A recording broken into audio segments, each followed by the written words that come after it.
Welcome to the Writing in Your Jammies podcast. I'm your host, Jeannie Hall, and I'm a creative inspiration coach who helps writers reignite their creative sparks. This podcast is here to help you knock down any barriers that stand between you and your dreams. You can do it. Join me.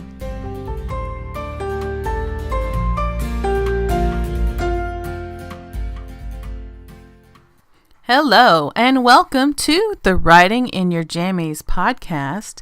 This is episode 44. The worst thing that'll happen is everything stays the same. And I know that's kind of a long title. I usually go with shorter ones, but this is actually a quote from the amazing and wonderful Brooke Castillo, who's a master life coach. As you guys know, if you've been listening to this podcast, if you've never heard of her and you're interested in life coaching or interested in improving your life, I definitely suggest checking her out. So insightful, has changed her own life, has started a business that changes the lives of hundreds, if not thousands of others. So I definitely recommend checking her out if you haven't. So I am totally crediting my podcast and my blog post to her because this is her quote. The worst thing that'll happen is everything stays the same. And what she is talking about here is our tendency to overreact to the emotion of fear. And some new opportunity might present itself to us, for example, in our life, but instead of pursuing it, we'll come up with a reason not to. And that's the fear talking. So maybe what crosses our mind is the thought that I don't have time for that. Or maybe you're in a couple situation or a family situation and the immediate thought that comes to your head is, oh, we can't afford that. So maybe something comes across on, we could take a course on how to handle our finances better, or we could watch this seminar or webinar or whatever on how to change our career, or we could take this course that'll show us how to become entrepreneurs and go into business for ourselves, or any number of things. And the first thought that hits many of us is, we can't afford that. And of course, that is fear talking. Here's another one that may hit you. I have no idea how to do that. That's kind of that I don't know, I'm confused mentality of, I can't figure that out, which is basically coming back to the belief that we're not smart enough, we're not intelligent enough, we're not talented enough, we're not creative enough.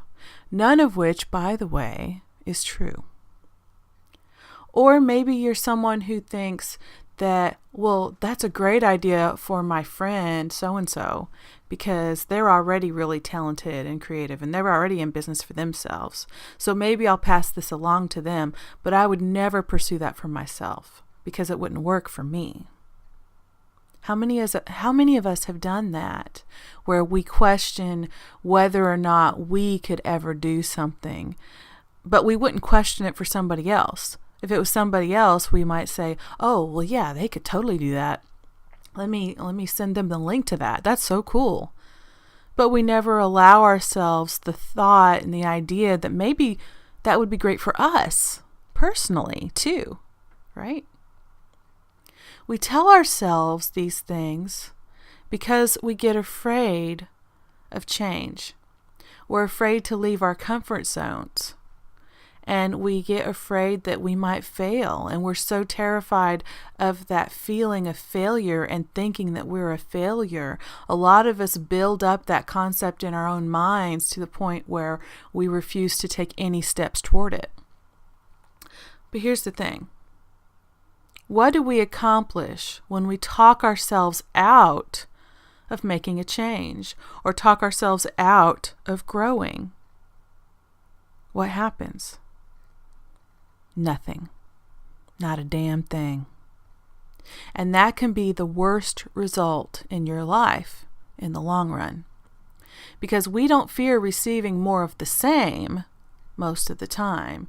Because more of the same feels safe to us. We already know what that is. There's no question. It feels familiar and it feels secure. even when it's not. Especially when it's not. Your mind wants to keep you where you've already been because it feels safe.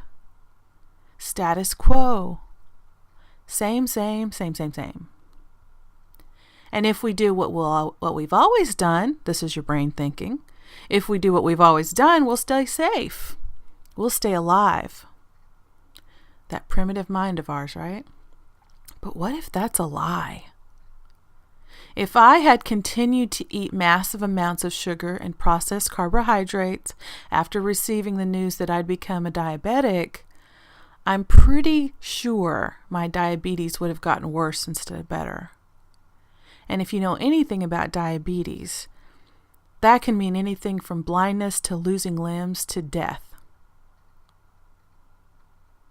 Staying the same would have killed me. It might have taken some time, but it would have happened. So my choice was to make the change. But we all have to make the change for ourselves, or the decision not to change for ourselves. But we have to be realistic about the consequences for those decisions. If I had made the choice to keep on keeping on, status quo, and I kept eating cake and cookies and sugar, not that I never have that, but if I kept having that in the massive amounts that I was, I know that it would have been bad. I know that my health would have just kept going down until I would have found myself losing a foot, or losing my eyesight, or losing my health overall and ending up in the hospital with time limit on how long I had to live because of a diagnosis that I ignored. Because if I hadn't changed, that's what would have happened. That's what that would have meant, is that I was pretending that everything was fine when it wasn't. I wouldn't have lost the 47 pounds I no longer have to wear plus size clothes for. None of that would have happened. I wouldn't have lowered my blood pressure and blood sugar. I wouldn't have started to exercise like I have. Much less committed to walking at least 1.5 miles a day. I would still get sweaty and breathe hard after climbing a single flight of stairs. And like I said, I would have cut years, if not decades, off my lifespan. People do this. People will do this sometimes, where the diagnosis is scary, so they pretend like they haven't heard it. And they just keep living the lives they've always lived. And then they receive the consequence to that. And for what? Right? Just so I could keep overeating instead of experiencing my emotions. So I could stay on that couch eating whole bags of Oreos and Cheetos in my time off. So I could go to bed bloated and in pain from reflux every single night. How is the same better in that situation? I think we can all agree that it's not. But if I'd listened to my primitive brain, I probably wouldn't have lowered my weight and improved my health. So sometimes we have to outsmart our own brains, and we have to outthink our own minds. So let's look at this idea in another way. Let's say you want to pursue a dream job in a completely different field. If you've ever tried to leave a field that you're in, and a lot of people haven't because they've found out how difficult it is, you will run into roadblocks. I promise you that, because everything on your resume and your application is going to be about what you've already done. And employers want experienced people most of the time. So if they're looking at what you've already done and it has nothing to do with what you're applying for, they may question you, and it may be a more difficult change as far as that goes. If you try and change fields without any preparation and without any forethought before you do that. Now, here's what you could do, though. You could start making inquiries and taking courses on that new field that you're interested in. Even if it doesn't, sometimes it requires a degree, but sometimes it doesn't. Sometimes you can take courses and get certifications and polish up your resume with those, so that they can see, oh, well, maybe they don't have any direct experience, but they do have this education. They obviously have the intent to be serious about this. And that is proof to them that, oh, well, this could still be a great person for the position I have. You could start reaching out and networking with people in that specific field. Couldn't you? Right? You can do that. Most of us talk to people every single day. The only difference is you're picking a certain person to talk to, and you're picking the topic that you want to talk about. And initially, all you'd want to do is get to know them. That's all networking really is. I think some people hear the term networking and they start to have a panic attack because they think it means getting up in front of thousands of people and exposing your true self to them, and that is horrifying to some people. And I understand that.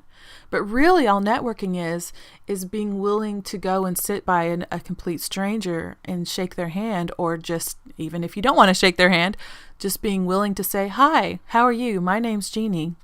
I do this. What do you do?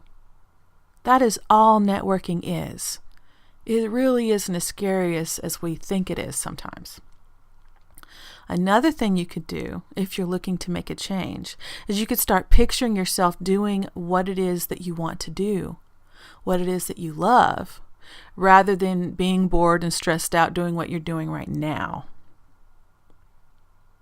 Or you could do nothing.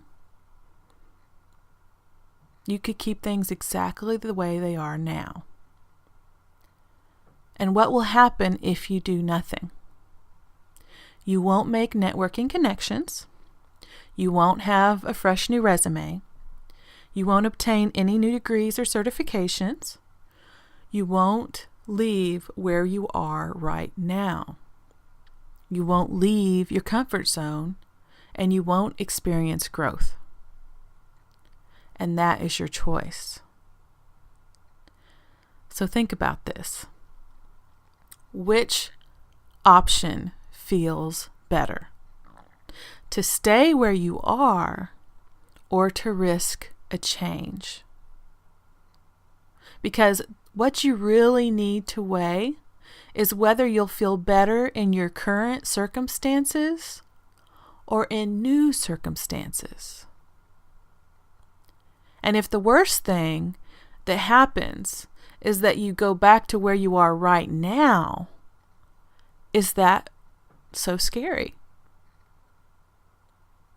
Because I think a lot of the time we won't take a leap of faith because we're so afraid of losing something. But what if you won't lose something? What if the worst case scenario is returning to where you are right now? That kind of puts it in a different light, doesn't it? You're already there, right? If that's as low as you can go, then what's the fear? So let's say you leave the company you're working for in order to pursue another opportunity. Okay. Let's say it's a grass is greener sort of deal, and you go only to find that you like your old company better than this new company. You really do. And so you go back to your old company and you ask for your job back, and they say, oh, cool, yes. So that situation isn't frightening, really, is it? And I'm not saying that that's what always happens. I'm not saying that such a thing is always possible. Sometimes you'll leave your old company and they don't want you back. Maybe you left it in a bad way. And I'm always telling this because in my day job, I'm a hiring manager, and I always tell every person that I hire that it's so important that if you leave the company, if you leave any company, any employer, the best thing you can do is to leave the right way. Don't burn bridges. Give your notice, be respectful, work your notice, don't not show up, because burning those bridges can really affect your career in the future. Because then when they call for references from these other companies, what kind of story are they going to get? Because nowadays in the big corporations, they're not allowed to say anything, but they can ask the question, or they may ask the question whether or not that person is rehirable. And if they're not, you think they're going to call you, right? If you're that person? Not so much. So just be smart about your decisions. And, business and industry, it goes up and down. It always has. Corporations come and corporations go. And the original or new company could go out of business altogether. That's just life. But it may also be a lesson to us that even the most stable of jobs can disappear overnight. And if you feel like you're overworked and underpaid in that job, maybe leaving that job isn't really that horrible an idea. But of course, this is a big decision that takes a lot of consideration. But make sure you weigh all of your alternatives and that you're really honest with how you feel about those options and look at why you feel that way. If you're fearful to leave, look at why and look at, is that really true? Is feeling that way and being so scared and nervous about leaving really realistic, or is it just some programming that I have left over from my past? So the next time a big decision crosses your path, consider that often the worst thing that'll happen is that you'll continue to do what you're doing now. Maybe it's not the original company, but you're still in the same field doing the same job, right? That's really not scary for most of us. If we've already been there, done that, most of the time we're not scared to do it again because we know what it is. It's the unknown that we tend to be so scared of, even if the unknown is the best thing in the world. So my supposition is that the worst thing that could happen is no change at all. But the decision is up to you, and you have your own circumstances to consider. Maybe you're not unhappy where you are, and if you're not, then why leave, right? You may have a reason that you want to change. Maybe you love it, but you love something else more. That's always a good reason to leave too, just because you want to. So you decide, do you want something different or not? Can you make your current situation work? Can you be happy if everything stays the same? Or do you feel like a change is in order? Do you want to experience something new? It could be fresh and exciting, or it could be a train wreck. It could be a mistake, and you could fail. But would staying where you are be a failure all its own? Would not trying something new mean that you are just failing ahead of time to try to protect yourself? Because sometimes bravery is gathering the strength to fail, not because you want to fail, but because you're willing to learn new things about who you are as a person. Is it worth it to grow? I think so. But only you can answer that question for yourself. So weigh the pros and the cons and figure out what you want and how you can go about getting it in a way that feels the best to you. And know that if it's really happiness that you're after, no job or relationship or business or lover or money will ever provide that to you. And if this is the first podcast for me that you've ever listened to, that may be difficult to hear. But it's the truth. And the reason why is because your happiness is inside of you. It always has been, and it always will be. And the way you can access that happiness is to be quiet with yourself. To be compassionate about whatever it is that you're feeling and be patient with those feelings and how you deal with them. And then to make the best individual choice for you.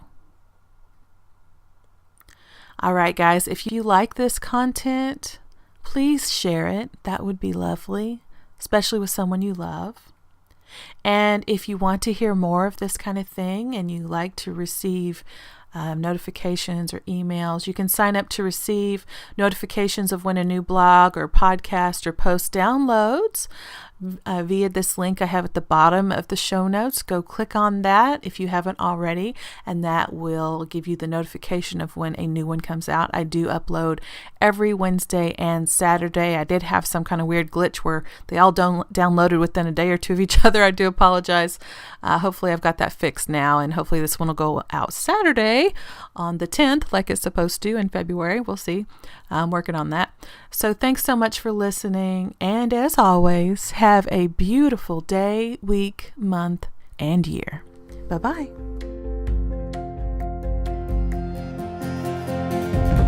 Thanks so much for listening to the Writing in Your Jammies podcast. I appreciate every download and every person who has subscribed. I release new episodes every Wednesday and Saturday, so if you enjoy this content, please consider leaving a review. The more reviews fledgling shows like mine receive, the more visible it becomes on the various podcast stations. Each review helps, so if you enjoy what I've been sharing, please help others find this show by leaving a brief review. Thanks again for listening.